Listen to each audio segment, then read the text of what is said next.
Hello, welcome to darsotadrees.com.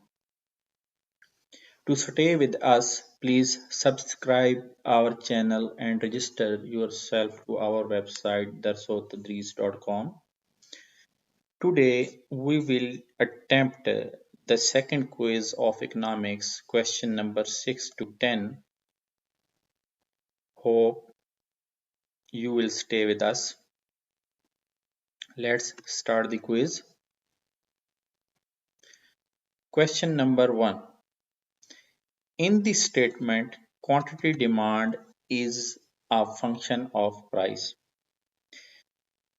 Economics में function dependence of one variable को show करता है एक या एक से ज्यादा आजाद मुतगय्यरात पे। जब हम कहते हैं कि quantity demanded is a function of price, तो इसका मतलब है कि क्वांटिटी डिमांडेड जो है वो डिपेंडेंट वेरिएबल है, जबकि प्राइस जो है इंडिपेंडेंट वेरिएबल है। अगर सिंपली हम ऐसा करें कि quantity demanded is the function of price में फंक्शन को रिप्लेस कर दें हम डिपेंडेंट के साथ, तो ऐसे पढ़ेंगे quantity demanded is a dependent of price. तो फंक्शन में दो डिपेंडेंट एक साथ नहीं होते, एक डिपेंडेंट होगा तो दूसरा इंडिपेंडेंट होगा। क्वांटिटी डिमांडेड जब डिपेंडेंट है तो इट्स मीन कि प्राइस जो है वो इंडिपेंडेंट वेरिएबल है। So the correct answer is option A. Quantity demanded is the dependent variable and price is the independent variable. Question number 2 की तरफ जाते हैं। Question number 2. Ceteris paribus is used in economics when? अभी यहाँ चार option दी गई हैं, तो पहली दो ऑप्शन में जस्ट रिलेशनशिप है, तो सिट्रस पेरिबस कभी भी जस्ट रिलेशनशिप पे फोकस नहीं करता, ये रिलेशनशिप को बयान करता है with terms and conditions.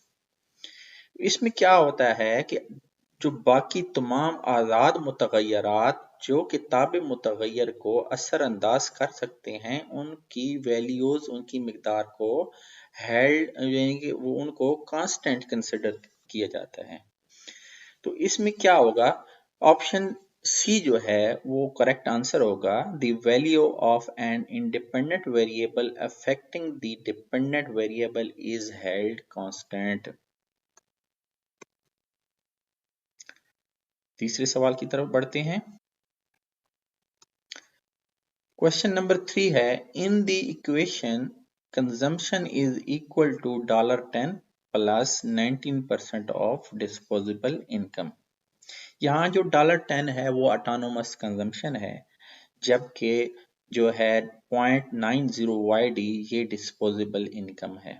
Disposable income की यानी कि जो उस पे इसको कह सकते हैं कि इंड्यूस्ड कंजम्पशन है, जो डायरेक्टली रिलेट कर रही है इनकम के साथ।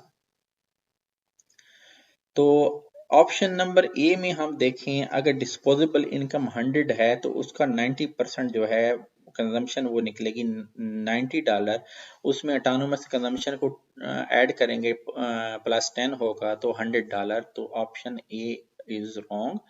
ऑप्शन बी में जाते हैं। ऑप्शन बी में जब डिस्पोजेबल इनकम इज $200, तो इसका जो 90% है वो बनेगा जी 180 में प्लस करेंगे $10 तो $190 बनेगा। कंजम्पशन इज $190 और डिस्पोजेबल इनकम जो है $200, तो option B is the correct answer. Next question, question number 4. Scarcity exists in every society because there are limited wants. No. As a human being, we have unlimited wants. So the option A is not correct. Option B, limited resources, yes, and unlimited production capabilities. Unlimited production capabilities यहाँ आ गई, ये option भी wrong हो गई क्योंकि हमारे पास unlimited production capabilities नहीं होती। ऑप्शन सी में है limited resources and unlimited wants. इसकी जो दोनों ऑप्शन हैं यानी कि इस ऑप्शन की जो सब ऑप्शन हैं वो करेक्ट हैं, तो ऑप्शन सी जो होगा वो हमारा करेक्ट आंसर होगा।